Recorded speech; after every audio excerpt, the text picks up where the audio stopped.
Okay, so you're a blues player, you know the 12-bar blues, but it's getting kind of stale. You're thinking, well, what can I do to spice it up a little bit? Stay tuned.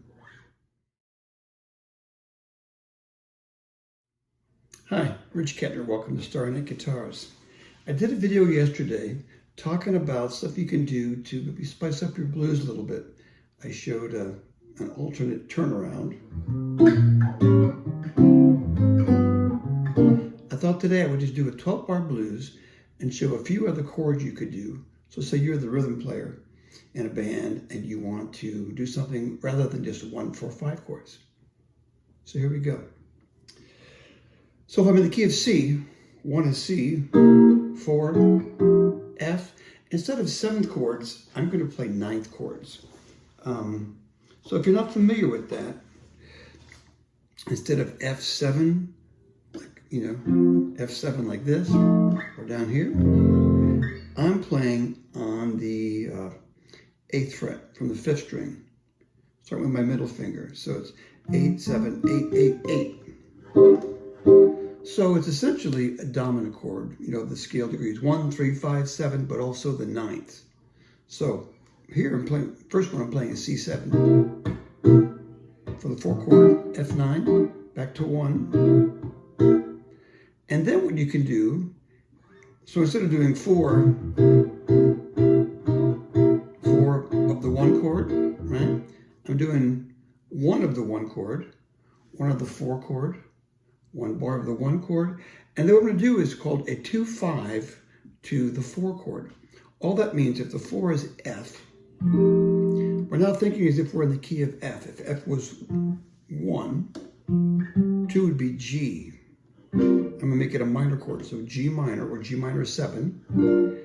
And so that's the 2. The 5 would be the 5 of F, F, G, A, B, C, C7. So let me demonstrate. I'll do it first, just the 1 to 4. Traditionally, here's 1, 4, 1, 4. That's what you would typically hear. This time I'm going to do 1, 4, 1, and then 2, 5, leads to the 4. See what you think. 1, 2, 3, 4.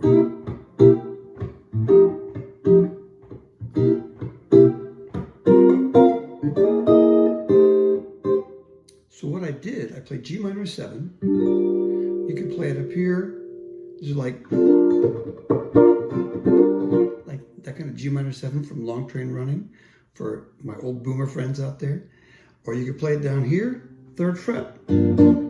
Down here, the way I tend to play it, I bar 4, 3, 2, 1 strings with my ring finger, 3rd fret, mute the 5th string, and with my middle finger, play the root. So you can play it down there. And C9, go to F. But since I'm already up here, what I did is I played minor 7, and instead of going to C7, now I need to show you. You might say, this is not a C7 that I know.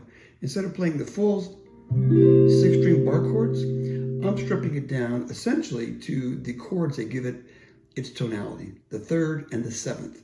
So if it's C7, the reason I don't play this whole shape is there's a lot of doubling of notes.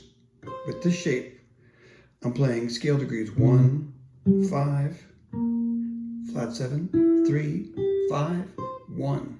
There's only 1/3. And the 3rd and 7th are what give it its sound. So instead of playing all this, I remember like 40 years ago, maybe now 45 years ago, I worked on all these bar chord shapes. And then I went to a lesson, and my teacher said, instead of this, he stripped it down to this. Here's the B flat, the flat 7, E natural. So I'm on the 4th string, 8th fret, for the flat 7. The 9th fret of the 3rd string is the 3rd. But what I played, when I did this, it said, I'm playing more than that. I'm playing the 3rd, 7th, 3rd. I also played the sharp 5, which is the 2nd string, 9th fret. And then the C is the 1st string, 8th fret. I could do that. I could lay it down and play 8, 9, 9, 9. That would be a sharp 5, flat 9. What I did, out of my pinky, first string 11, so I'm playing 8, 9, 9, 11. Here's the root. So a lot of tension notes, but it makes it cooler for the soloists. They have a lot more notes they can choose from. So let me try that again slowly for you. First 4 bars, 2, 3, 4, 1, 4 chord. Here's my 2, 5, 4 chord. And then what I could do is play the 4 chord for 1 bar. 1, 2, F sharp diminished, moving up a half step. Or just hang on the 4 chord. 1. And in the video I did yesterday, what I would do right there is walk down to the 6. Now when I did it in yesterday's video, I was just playing chords with 1, flat 7, and 3. I did this. So if this is unclear to you, go back and search on, I did a short yesterday that kind of outlines that, as well as a video. But the theory, if you're trying to understand it, is 1, 4, 1, 2, 5, to 4,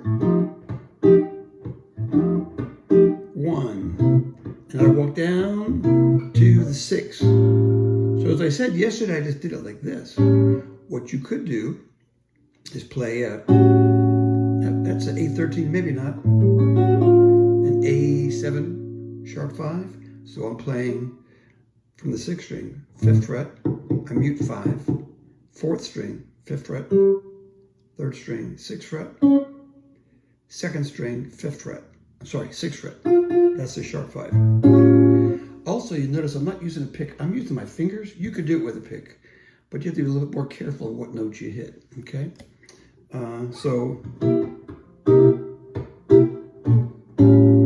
Or you could do the same chord I did up here. It was the C7, sharp 5, sharp 9. Same thing down here. You might say, well, when do I use it, when I don't use it? Use your ear. If you like the sound, great. If not, stay away from it. So that particular shape, you can do the 5th string open, 4th string, 5, 3rd string, 6, 2nd string, 6, 1st string, 8. And then what you could do, just another option, this pinky is sharp 9, pull off to barring the 6th fret, that's the flat 5. So, I'm sorry, flat 9. So we'll go from a sharp 9 to a flat 9. So let's see where I'm at. But it's eventually going to a D. So let me go back and try to put this in context for you. 1, 4, 2, 5 to 4, 4, 1 to 6,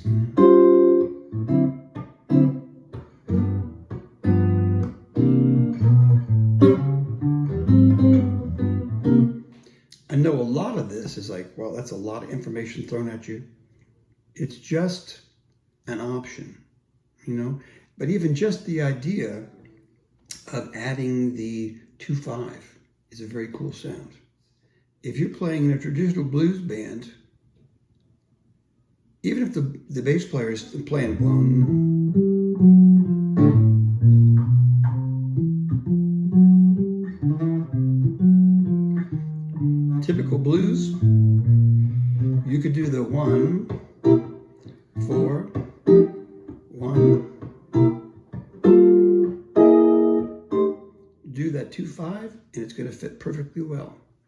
Now, again, a big part of it is listening, and I know that's a very dissonant chord, not so much this one, but this.